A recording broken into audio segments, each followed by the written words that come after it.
जय श्री राम बच्चों। तो जैसा कि रिक्वेस्ट आई थी मेरे पास पीएनसी प्रोबेबिलिटी का रिवीजन कराना है। तो बेटा पीएनसी का रिवीजन अगर आपका अच्छा हो जाए तो प्रोबेबिलिटी का आपका हो ही जाएगा। फिर भी I will try my best to bring a video on probability also. But मेरी फर्स्ट प्रायोरिटी चल रही है पेपर डिस्कशन करने की। ठीक है, पेपर डिस्कशन करने की मेरी फर्स्ट प्रायोरिटी रहेगी। और उसके बाद ही अगर टाइम बचा तो मैं प्रोबेबिलिटी जो है तुम्हारे लिए ले आऊंगा। Number of ways in which letters of the word decisions can be arranged so that the letter N is somewhere to the right of letter D है ना। ये वो कैटेगरी है जो आ सकती है ना। गैप मेथड का सवाल है, तो गैप मेथड तुम्हारा रिवाइज हो जाए, बड़ा इंपॉर्टेंट है। तो बेटा क्या है, यहाँ पे आपके पास 9 लेटर्स है, राइट। तो दो के अलावा अगर मैं सब ले लूं, 1 2 3 4 5 6 7, ये 7 लेटर्स है। ठीक है, इन 7 को मेरे पास अरेंज करने के बच्चे कितने वेज आएंगे, 7 फैक्टोरियल बाय 2 फैक्टोरियल। क्योंकि आप देख लो यहाँ पे ये आई 2 बार रिपीट हो जाओ। अगर मैं डी और एन के अलावा अगर मैं डी और एन के अलावा सारे वर्ड्स लिखूंगा तो 7 फैक्टोरियल बाय 2 फैक्टोरियल वेज होंगे उनको अरेंज करने के। रिमेनिंग मेरे पास 2 वर्ड है, और कितने गैप्स है देखो, 1 2 3 4 5 6 7 8। ठीक है, लाइक 1 2 3 4 5 6 7 8। ये 8 गैप्स है जहां मैं वर्ड्स अपने जो है रच सकता हूँ, राइट। सॉरी, 9 गैप्स आएंगे ना, या तो इधर रख दूं 8, या इधर आ जाए 2 3 4 5, क्योंकि ये देखो ना, 1 2 3 4 5 6, ये 7 है ना। 7 तो तुम्हारे ब्लैंक्स ही है अब, और 2 गैप तुमने जोड़ दिए। ठीक है, अब तुम्हारे पास टोटल 9 गैप्स आ जाए। 1 2 3 4 5 6 7 8 9, right. There are total 9 gaps.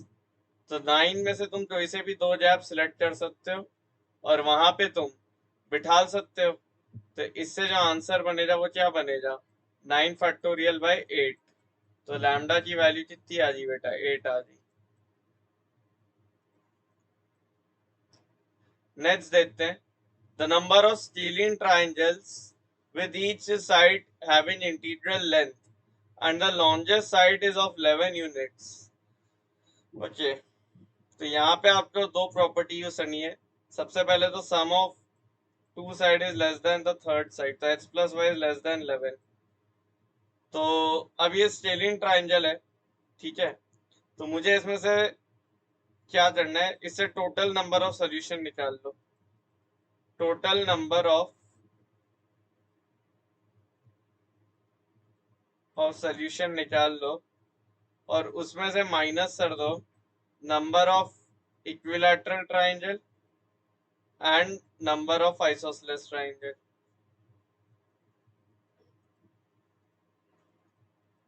बस इतना सा काम करना है। Now total number of solution कितने आएंगे, x प्लस वाई इज मेरा लेस देन 11। ठीक है बेटा, अब देखो, अगर मुझे ये सॉल्व करना तो यहाँ मैं क्या ऐड कर दूंगा, एक कोई सा इंटीजर z ऐड कर दूंगा सच दैट ये इससे इक्वल हो जाए। तो x plus Y plus Z equal to 11 आ जाएगा। ठीक है, तो इसके टोटल नंबर ऑफ सोल्यूशन कितने आएंगे, नेचुरल नंबर 10c2। अब मुझे इसमें से माइनस करने पड़ेंगे। नंबर ऑफ इक्विलैटरल ट्रायंगल तो एक ही बनेगा, 11 11 11 का, तो वो मैंने 1 माइनस कर दिया।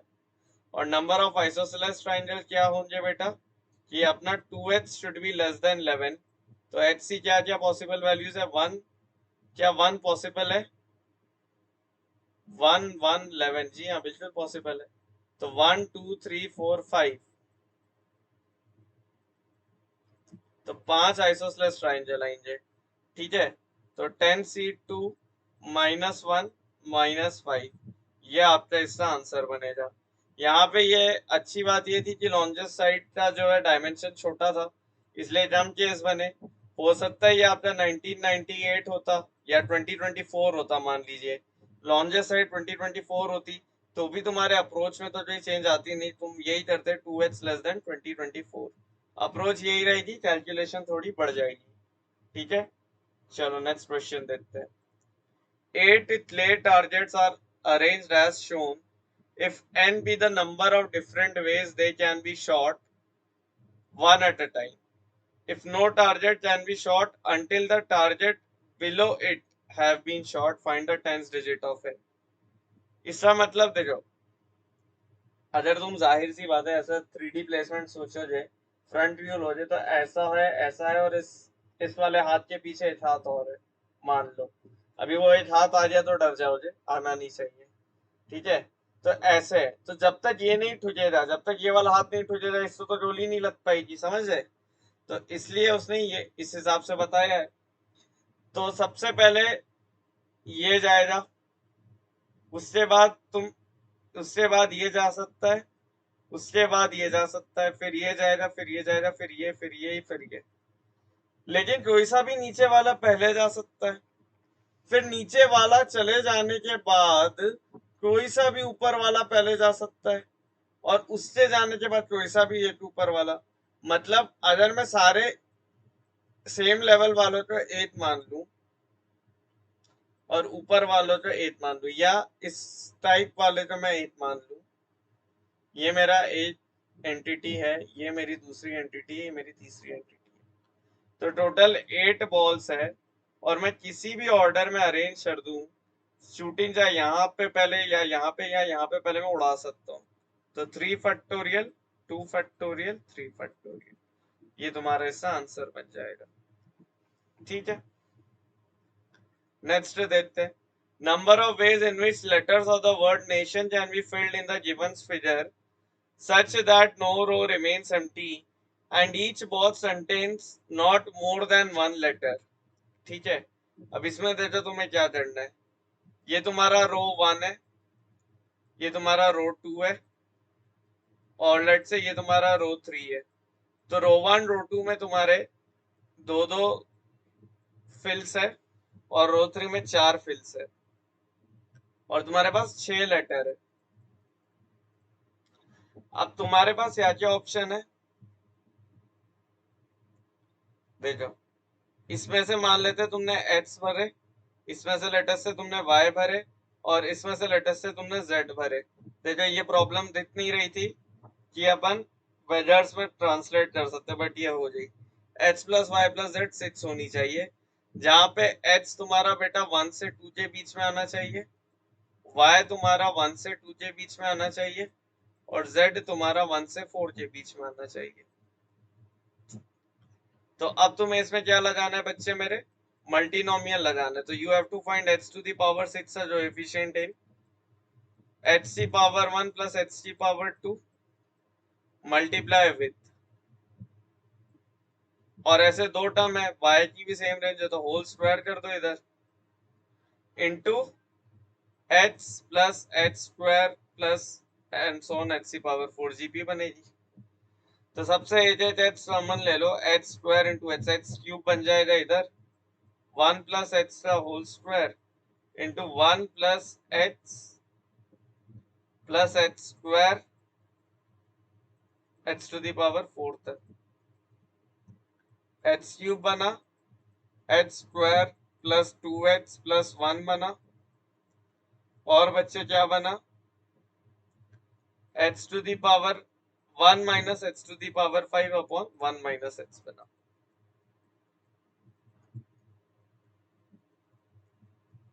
ठीक है बेटा, ये ऐसे बन जाएगा ना यार।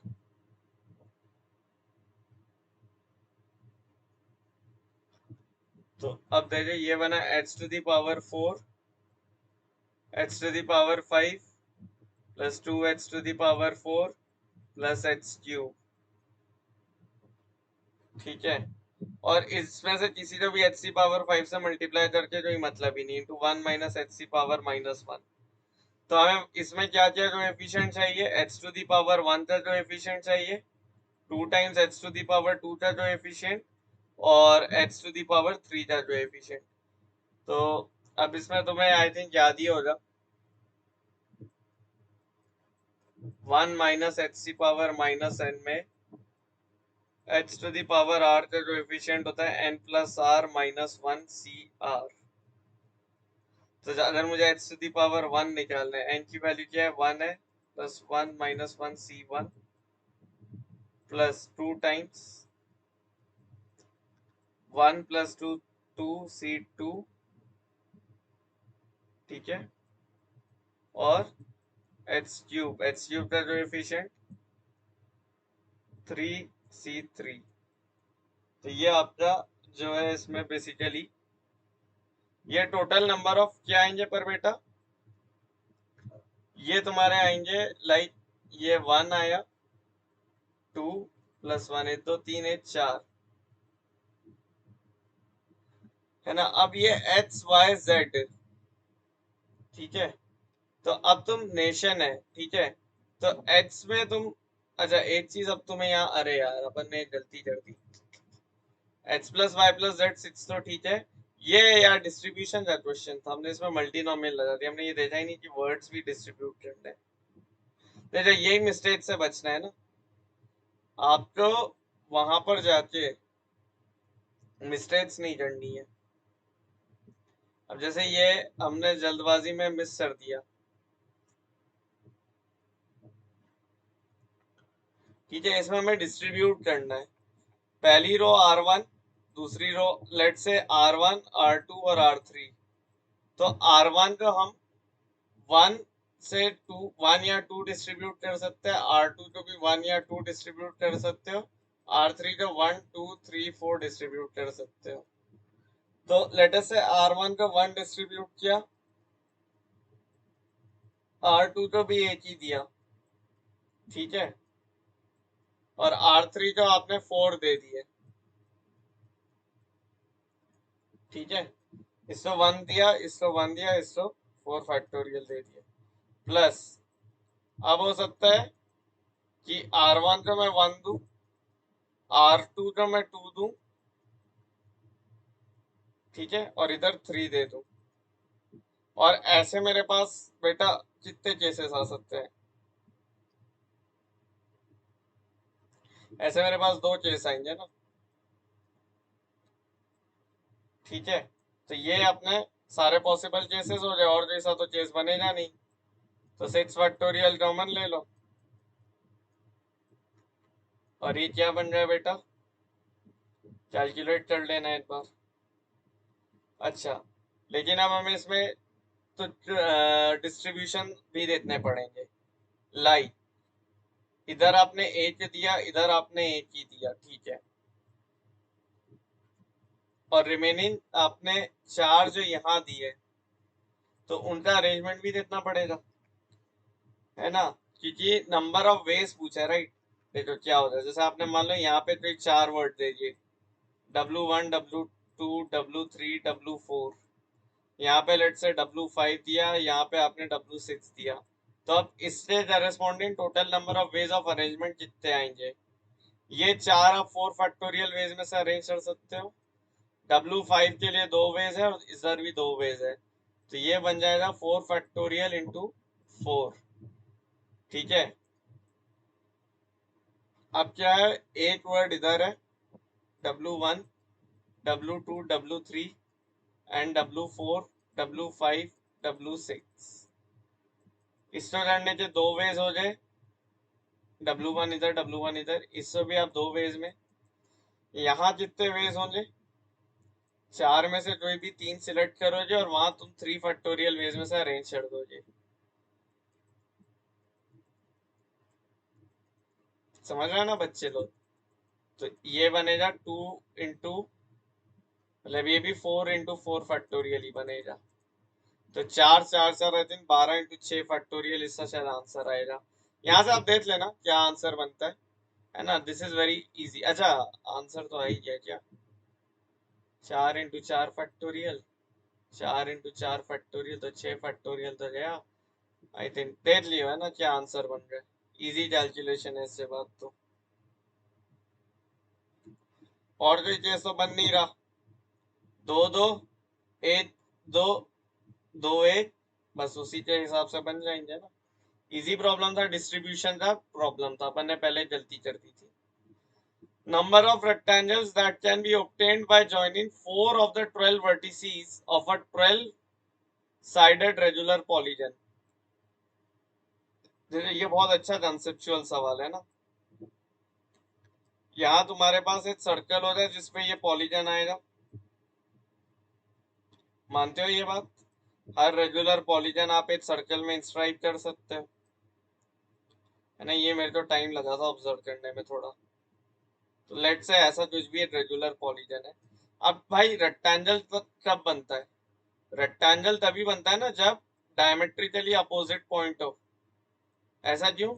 क्योंकि जब मैं रेक्टेंगल लेता हूँ, इस यही सरकम सर्कल रेक्टेंगल का भी सरकम सर्कल होगा, तो एक एंगल 90 डिग्री होता है। इसका मतलब जो भी दो अपोजिट पॉइंट्स है वो डायमेट्रिकली अपोजिट होने चाहिए।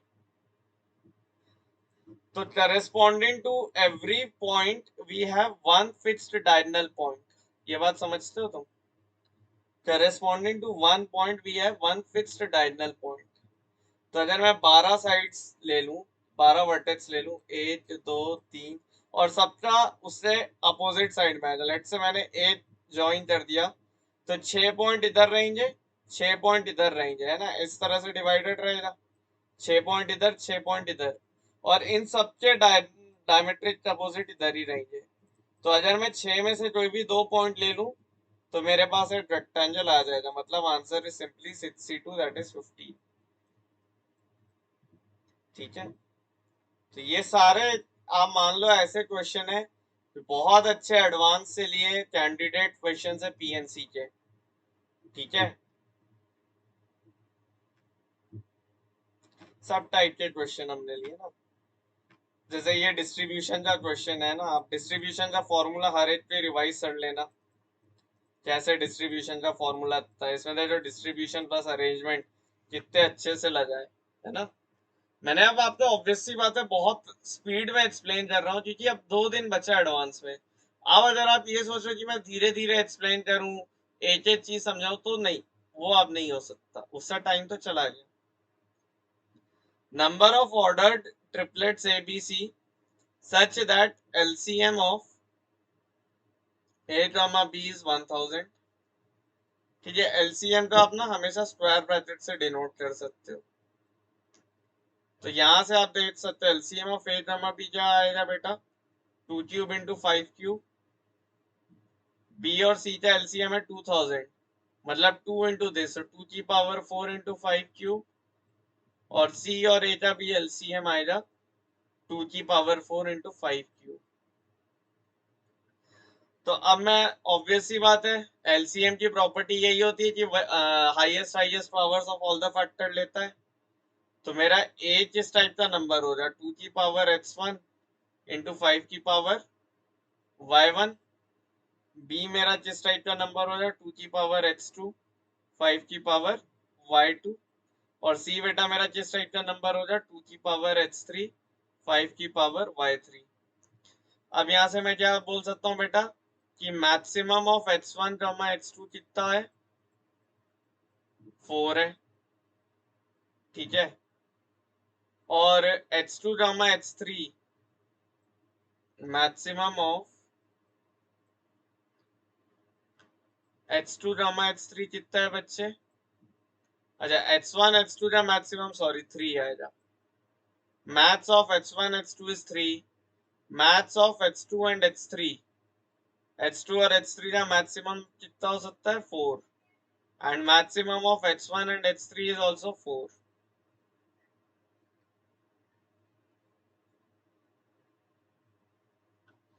ठीक है, ये आपके h1 h2 h3 फिक्स हुए। सिमिलरली अब आपको y1 y2 y3 भी फिक्स करना पड़ेगा। मैं आपको h से लिए कैलकुलेशन करके बता देता हूँ, y के लिए आप करके मल्टीप्लाई कर दोगे। ठीक है, तो maximum of h1 h2 is 3।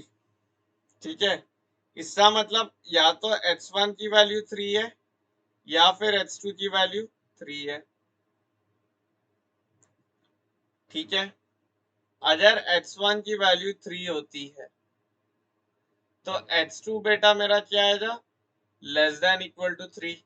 तो x2 सिलेक्ट करने के 3 वेज हो जाए। ठीक है बेटा। और H2 तो इससे तुम्हारा H3 तो सिलेक्ट करने का एक ही वे हो गया 4, तो 3 वे ये हो जाए अगर H1 3 हुआ तो। नेक्स्ट केस हो सकता है कि H1 H2 तुम्हारा 3 हो जाए, H2 तुम्हारा 3 हो जाए, तो उस केस में H1 जो सिलेक्ट करने के बेटा तुम्हारे पास 3 वेज रहेंगे।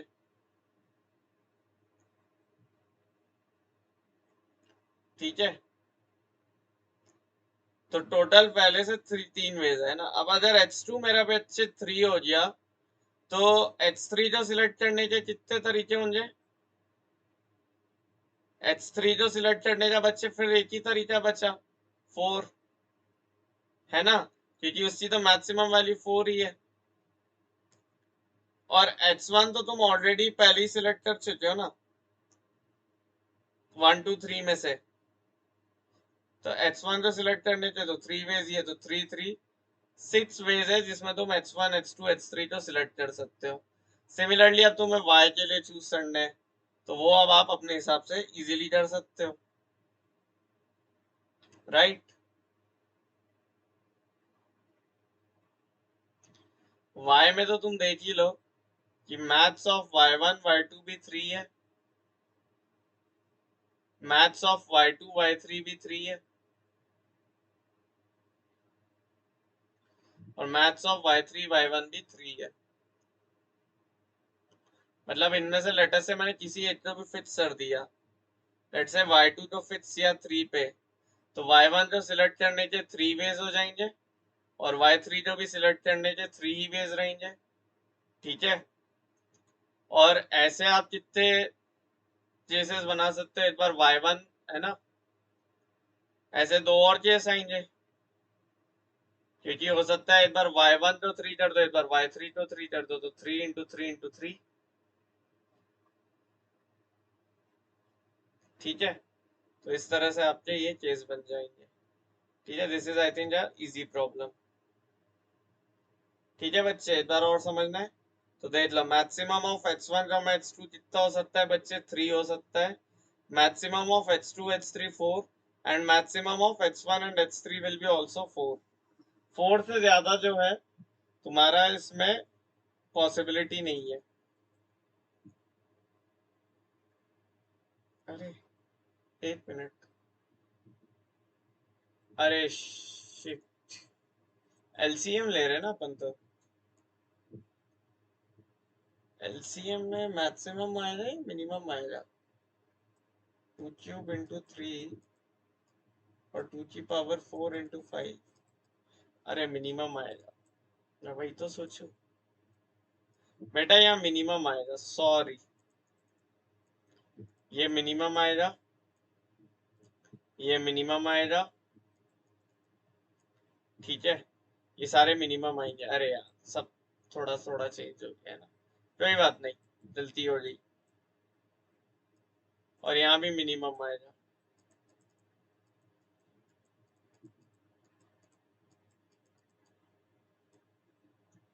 ठीक है, एक हल्की सी गलती हो रही यार, करते करते फास्ट सोल्यूशन लाने में ना हो जाता है। तो लेट अस से h2 की वैल्यू 3 हो रही, minimum of h1 h2 is 3 और maximum of h1 h2 will be कितना,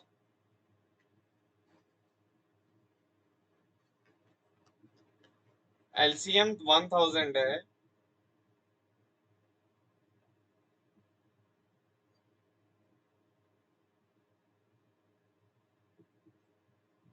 है ना, and minimum of h2 and h3 is 4।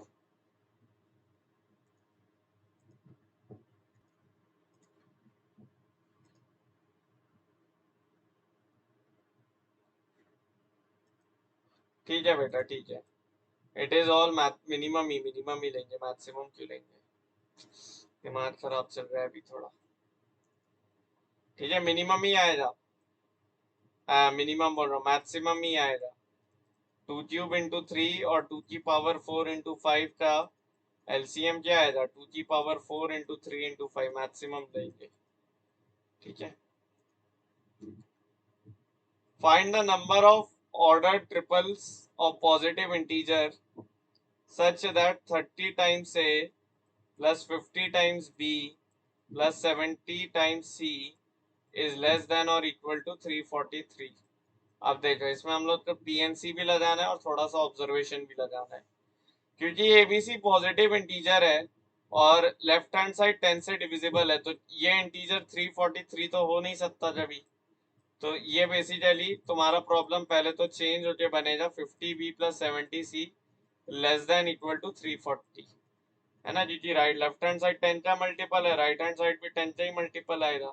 अब 10 से डिवाइड कर दो तो 3A plus 5B plus 7C, ये तुम्हारा लेस देन और इक्वल टू 34 होना चाहिए। और ये सारे क्या है? पॉजिटिव इंटीजर है। तो दो केसेस में तोड़ लो, 3A plus 5B plus 7C equal to 34 and 3A plus 5B plus 7C less than 34। Less than 34 में सॉल्व करना सिखा चुका हूँ, डी अपन ऐड करेंगे और इक्वल टू 34 कर देंगे, where D is a positive integer. बस अब इन दोनों केसेस से नंबर ऑफ सॉल्यूशन मुझे ऐड करने हैं। अब 3A मेरा 34 है, और क्योंकि ये अपने पॉजिटिव इंटीजर्स है, राइट, ये सब जीरो तो हो नहीं सकते, तो मुझे देखना होगा मैं कितनी मैक्सिमम वैल्यू रख सकता हूँ such that none of them become zero. समझ रहे हो मेरी बात? तो 1 1 तो मिनिमम वैल्यू आएगी, तो अगर मैं ए को 1 रख दूं, बी को 1 रख दूं, तो 8, तो 7C बन गया बेटा 34 माइनस 8। तो सी की मैक्सिमम वैल्यू कितनी आ रही है मेरे बच्चे?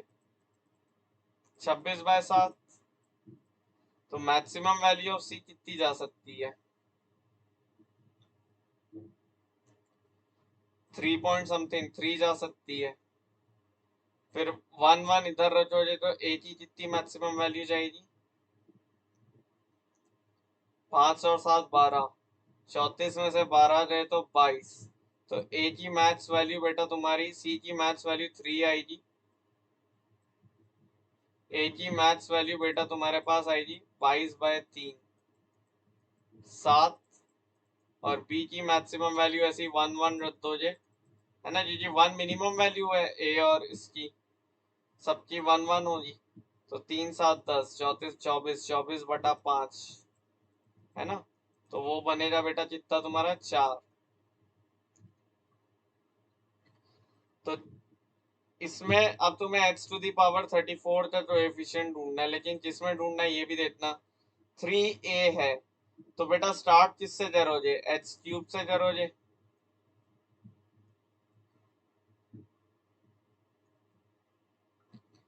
है ना? पॉसिबल वैल्यू क्या क्या है बेटा तुम्हारी 1 से लेके?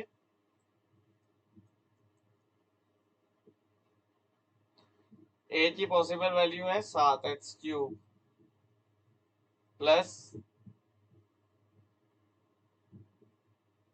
एक्स की पावर 1 का क्यूब प्लस एक्स की पावर 2 का क्यूब, एक्स की पावर 6 प्लस एक्स की पावर 9 सो until एक्स की पावर 21 मल्टीप्लाइड में बच्चे क्या आएगा? एक्स की पावर 5 प्लस एक्स की power 10 and so until x की पावर 20। ठीक है, एंड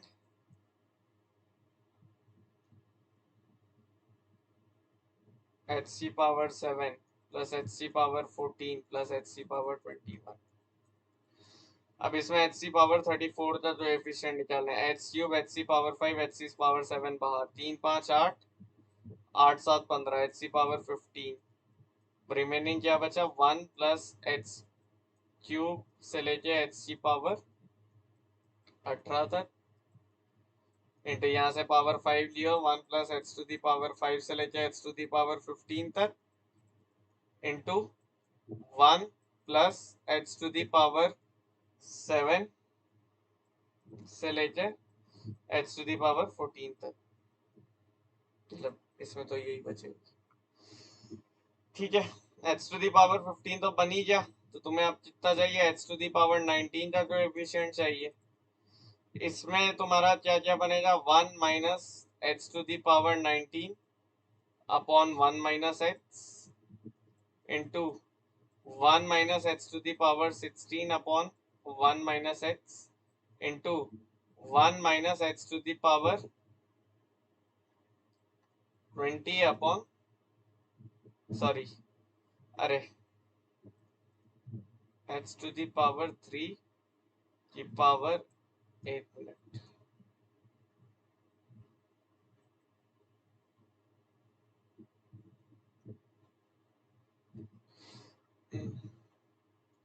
यहाँ पे h क्यूब आएगा सब, ये h क्यूब आएगा। ठीक है, ये तो सही था, नंबर ऑफ टर्म्स। तो h क्यूब की पावर कितने टर्म्स आएंगे,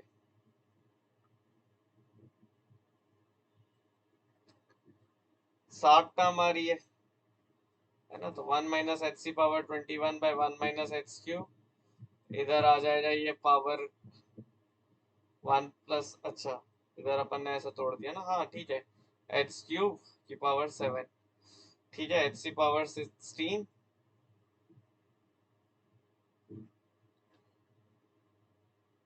common ratio H to the power 5 का है, और नंबर ऑफ टर्म्स कितनी है तुम्हारी, 4 है। हाँ, तो इधर एच सी पावर 20 आएगा, और इधर तुम्हारा एच सी पावर 7 है, और नंबर ऑफ टर्म्स तुम्हारी 3 है, तो इधर भी 21 आएगा। ठीक है, और इधर पे अपॉन में ये 1 माइनस एच, यहाँ 1 माइनस एच यू बनेगा, यहाँ 1 minus H to the power 5 बनेगा, और यहाँ पे 1 minus H to the power 7 बनेगा। ठीक है, तो अब आपका h टू दी पावर 19, एक बार फिर से लिख लेते हैं, देखो h टू दी पावर 19 का कोएफिशिएंट चाहिए रहेगा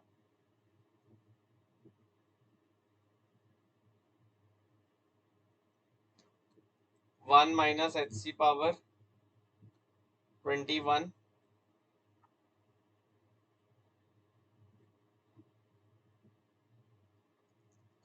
into 1 minus H C power 20, ये होल स्क्वायर में जाएगा, divided by 1 minus H cube into 1 minus H power 5 into 1 minus H to the power 7।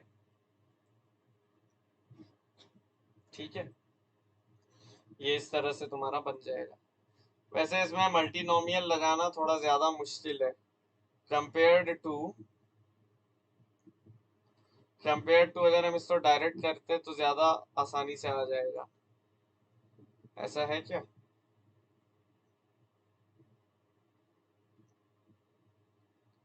अब जैसे 1 माइनस एच क्यूब, ऐसे अपन 1 minus H into H square plus H plus 1 लिखेंगे। ये ऐसे में ज्यादा मुश्किल जाएगा, क्योंकि ये नंबर ज्यादा बड़े बड़े दिए हैं। तो यहाँ पे अब आप डायरेक्ट काउंटिंग कर सकते हो, देखो कैसे ना, यहाँ पे आप मल्टीनोमियल लगाने जाओगे तो मर जाओगे, है ना। तो यहाँ पे आप डायरेक्ट काउंटिंग लगा दो। ठीक है, कैन डायरेक्टली काउंट हियर। इसमें आप मल्टीनोमियल लगा सकते हो, इसमें मल्टीनोमियल लग जाएगा, इसमें नहीं लग पाएगा, इसलिए मैंने ये एग्जांपल दिया है, तो मैंने तुम्हें बता दिया। ठीक है, क्योंकि इसमें ए मैथ्स, बी मैथ्स, सी मैथ्स आपके पास आ ही गया, राइट। बट इसमें जैसे तुम्हारे पास आया 3a plus 5b plus 7c less than equal to 34। तो जैसे मैंने 1 1 डाला था ना, वो तुम्हारे पास आई है कि a less than equal to 7, b less than equal to 4 and c less than equal to 1 1 यहाँ डालोगे तो 3, बस इनका मल्टीप्लिकेशन कर दोगे, है ना। तो ए बी सी तुम्हारे आ जाएंगे। कम्यूटेटिव की तो कोई चिंता है ही नहीं, डायरेक्टली आ गया ना। 3a+5b, तो a less than equal to 7, b less than equal to 4 and c less than equal to 3 में तुम कोई से भी 3 नंबर डालोगे तो तुम्हारे पास हमेशा एक आंसर आएगा। तो बस इनका प्रोडक्ट आंसर आएगा 7 × 4 × 3। ठीक है,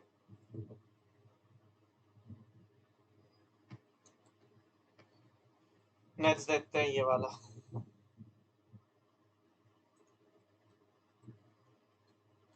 A one cross n rectangle is divided into n unit squares. Each square of this rectangle is colored red, blue or green. Let f of n be the number of colorings of the rectangle in which there are an even number of red squares. Largest prime factor of f of 9 by f of 3. Number of red squares and be 0. ठीक है, तो ये तुम्हारा क्या हो गया? Late से तुम्हारे पास इसमें फिगर क्यों बना रहे हो? n स्क्वायर से, तो लेट से r of them are red, b of them are blue and g of them are green. So this is equal to n. और इसमें तुम्हारा red should be always even. तो ये तुम्हारा बेजर से सॉल्व होने वाला क्वेश्चन है। बेजर से क्यों सॉल्व हो जाए? सारे स्क्वायर आइडेंटिकल है। इसमें डिस्ट्रीब्यूशन क्यों लगा? सारी रोज आइडेंटिकल नहीं थी। डिफरेंस समझे? इसमें डिस्ट्रीब्यूशन इसलिए नहीं लगा क्योंकि सारी रोज अलग थी। इसमें तुम्हारा वो लगेगा, क्या कहते हैं कि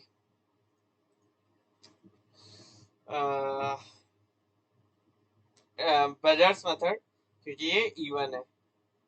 r plus B plus G की वैल्यू है। अब r plus B plus G की वैल्यू तो 9 हो सकती है। f of 9 by f of 3 तो 9 के लिए चाहिए। ठीक है, और रेड हमेशा इवन होता, तो b प्लस जी की क्या क्या पॉसिबल वैल्यूज है? b प्लस जी या तो तुम्हारा 8 हो जाए, ठीक है, b प्लस जी या तो 8 हो जाए, या तो b प्लस जी की b सॉरी b प्लस जी 7 हो 9 हो सकता है, 7 हो सकता है, 5 हो सकता है, 3 हो सकता है, 1 हो सकता है, 0 हो सकता है। ठीक है, अब b प्लस जी 0 तो सेंस बनाएगा नहीं कि बना सकता है। Number of red squares and भी 0, पर ब्लू ग्रीन का हमें नहीं पता। सेलेक्ट रेड, ब्लू और ग्रीन। अब इसका तो ये मतलब हो गया कि आपने, हाँ, तो 9 के 9, तो इससे करेस्पॉन्डिंग तो एक ही सोल्यूशन आएगा ना। b plus G equal to 1 के करेस्पॉन्डिंग 2 सोल्यूशन आएंगे। 3 के करेस्पॉन्डिंग कितने सोल्यूशन आएंगे? 1 2 2 1 3 0 0 3। ठीक है, तो ऐसे 4 सोल्यूशन आएंगे। मतलब n के लिए तुम्हारे पास n प्लस 1 सोल्यूशन आएंगे। क्यों? क्योंकि h 0, h minus 1 1, h minus 2 2, ऐसे है ना। अब जैसे 5 है और ये ऑड नंबर है, इसलिए तुम्हें h/2 वाला केस भी नहीं लेना है। 1 4, पहला आएगा 5 0, फिर 1 4, फिर 2 3, फिर 3 2, 4 1, 0 5, n प्लस 1। तो इसमें 6 आएंगे, इसलिए 8 आएंगे और इसलिए 10 आएंगे। तो ये है तुम्हारा f ऑफ 9 हो गया 1 प्लस 2 प्लस। सिमिलरली अब f ऑफ 9 निकाल रहे 2 3 3 4 7 7 6 13 13 8 21 और 10 31। ठीक है, और f ये 3 है ना। तो 0 या 2 पॉसिबल है। तो b प्लस जी की वैल्यू या तो 3 आएगी, 3 के करेस्पॉन्डिंग 2 सोल्यूशन आएंगे। ठीक है, उस हिसाब से अब आप देख सकते हैं ना। ये वाला इजीली आपका डन है।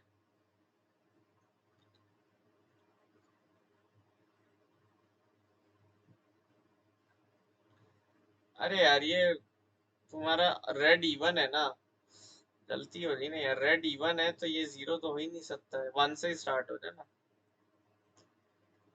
1 से स्टार्ट हो जाए। तो 2 4 6 8 10, 2 4 6 6 12 8 20 और 10 30 30 डिवाइडेड बाय 3 के लिए जो भी केसेस बनेंगे, 3 के लिए क्या क्या पॉसिबल है? 1 पॉसिबल है और 3 पॉसिबल है, ठीक है। तो 2 और 4 6 5, तो आई थिंक इसका आंसर 5 आ जाएगा, ठीक है। चलो, अब ये तो डायरेक्ट डिवीजन एंड डिस्ट्रीब्यूशन का फॉर्मूला है। 2 prizes for excellence in physics, 2 in chemistry and only 1 in mathematics. In how many ways these prizes can be awarded to 20 students? तो फिजिक्स है, उसमें लेटेस्ट से तुम्हारे पास P1 और P2 प्राइज है। Chemistry है, उसमें C1 C2 है। और मैथ्स में तो सिर्फ एक ही है, M1 प्राइज है। अब तुम्हें इन्हें 20 स्टूडेंट्स में डिस्ट्रीब्यूट करना है, कोई रेस्ट्रिक्शन तो है नहीं, है ना। हो सकता है एक ही स्टूडेंट, अब ऑब्वियस सी बात है, जिस स्टूडेंट को P1 मिलेगा उसको P2 नहीं मिल सकता है, बाकी कुछ भी मिल सकता है ना। तो लेटेस्ट से, अच्छा मैक्सिमम आप ये कितने स्टूडेंट्स को दे सकते हो अगर सब डिस्टेंट भी हो तो? 5 students.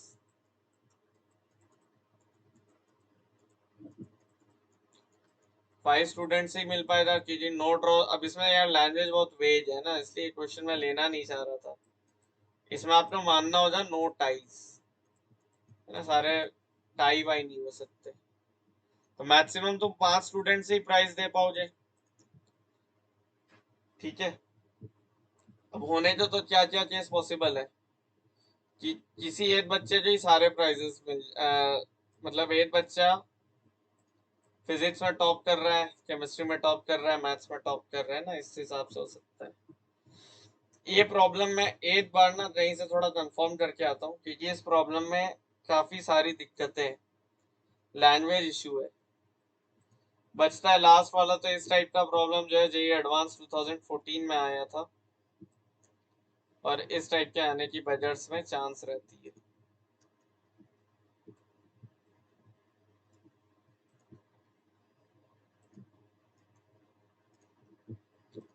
Number of integral solutions of 3a plus 4b plus 5c equal to 103 with a less than equal to b less than equal to c, ठीक है। तो देखो b तो अपन डाल सकते हैं ना a प्लस एच वन, और c तो डाल सकते हो तुम b प्लस एच टू, ये तो स्टैंडर्ड स्टेप। और b की जगह क्या चला जाएगा, a plus H one plus H to. अब ये सारे तुम्हारे होल नंबर्स ही है ना। नंबर ऑफ इंटीग्रल मतलब यहाँ पे number of non negative integral solutions. तो बस अब ये चीज यहाँ डाल दो जी, तो 3 times a plus 4 times a plus H one plus 5 times a plus H one plus H two, this should be equal to 103। तो 3 plus 4 is 7, 7 12 a plus 4 plus 9 H one plus 9 H one plus 5 H two, 103 होना चाहिए। अब वही method multinomial का, h to the power 103 का आपको coefficient निकालना है। a की मैक्सिमम वैल्यू कितनी, अब आप आई होप आपको ये थ्योरी आती होगी ना, मैं लास्ट मोमेंट पे आपको थ्योरी नहीं समझाने बैठूंगा मल्टीनोमियल। मैं आपको जिसको नहीं आती J2024 की प्लेलिस्ट में जाइएगा, वहां मैं ये मेथड्स आपको बहुत बार रिपीटेडली सिखा चुका हूँ। ऐसा नहीं है मैं एडवांस रिवीजन अभी कर रहे हैं, जेई 2024 की प्लेलिस्ट से हमने एडवांस ही रिवीजन एक तरह से शुरू कर दी थी। अब तो सिर्फ एंडिंग फिनिशिंग टचेस चल रहे हैं और कुछ नहीं,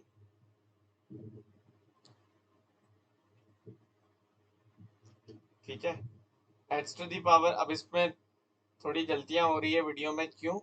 क्योंकि मुझे अब जल्दी जाके पेपर शूट करना है, आपका फाइनल रिवीजन पेपर जो है, उसी वीडियो में चाहता हूँ कल कल में मैं रिलीज कर दूं।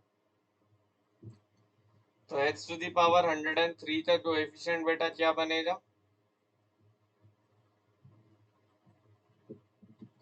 12a plus 9h1 plus 5h2, ये 103 है। ठीक है,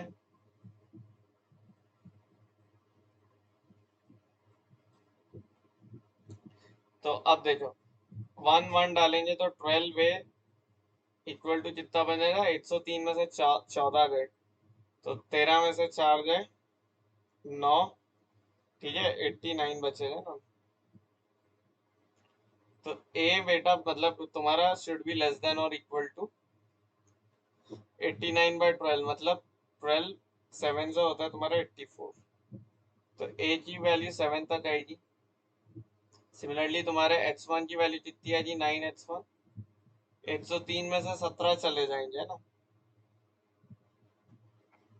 मतलब 14 गए थे तो 89 था, 86 बचेगा। तो h1 तुम्हारा लेस देन इक्वल टू 9 आएगा। Similarly h2 less than equal to 21। 103 में से 21 गए तो 82, तो 3। तो h टू दी पावर 103 का कोएफिशिएंट तुम्हें चाहिए in eight 1 plus H C power 12 से लेकर एच सी पावर 84 तक into 1 plus H C power 9 से लेके एच सी पावर क्या था बेटा?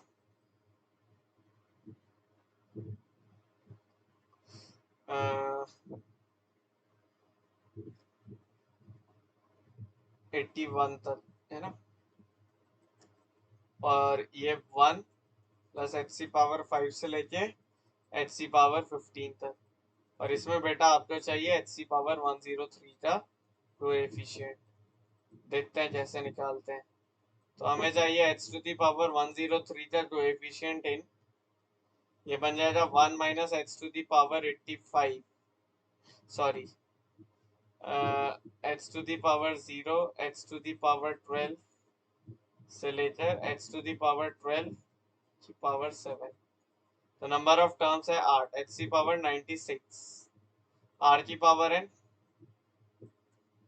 Upon 1 minus H to the power 12 into 1 minus H to the power, ये कितना बनेगा? 10 टर्म है ना, 90 by 1 minus H C power 9 into 1 minus H C power 5, 20 upon 1 minus H to the power 5।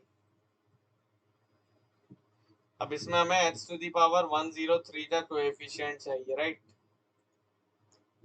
इसमें हमें एच टू दी पावर 103 का coefficient चाहिए। तो अगर इसमें मुझे एच टू दी पावर 103 का कोएफिशिएंट चाहिए तो फिर क्या करना चाहिए भाई मुझे?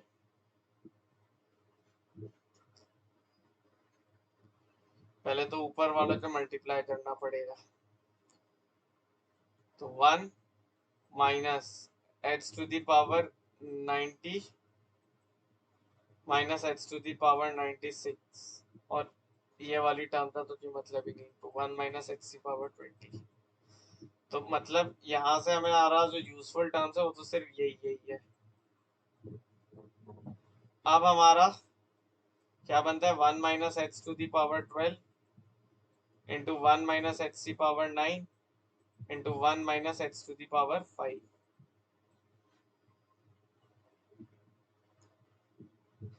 ठीक है, तो यहाँ से तुम्हारे पास 1 माइनस एच का होल क्यूब तो आ ही जाएगा, और ये क्या बनेगा बेटा तुम्हारा? 1 minus H to the power 12 है, राइट? तो 1 माइनस एच इंटू क्या लिख सकते हैं इसे? 1 plus H plus H square so on till H C power 12 है ना। हालांकि अब यहाँ से ये सॉल्वेबल तो नहीं होता है, ठीक है। तो अजय तुम्हारे पास अब जैसे ही तुमने ये निकाल ली है, अब यहाँ पे क्योंकि इक्वेशन है तो तुम्हें वैल्यू पुट कर करके देखनी होगी, ठीक है। हमने मल्टीनोमियल जब हालांकि इस टाइप के केसेस देखे हुए हैं, मेरा मेन इंटेंशन था तुम यहाँ तक इक्वेशन बना लो, साथ कोएफिशिएंट निकालना वो इजी वाला ही देगा। हजारों 10,000 क्वेश्चन हम कर चुके हैं कोएफिशिएंट वगैरह वाले। मिलेंगे अब कल पेपर डिस्कशन के साथ, तब तक के लिए जय श्री राम, जय मां शारदे।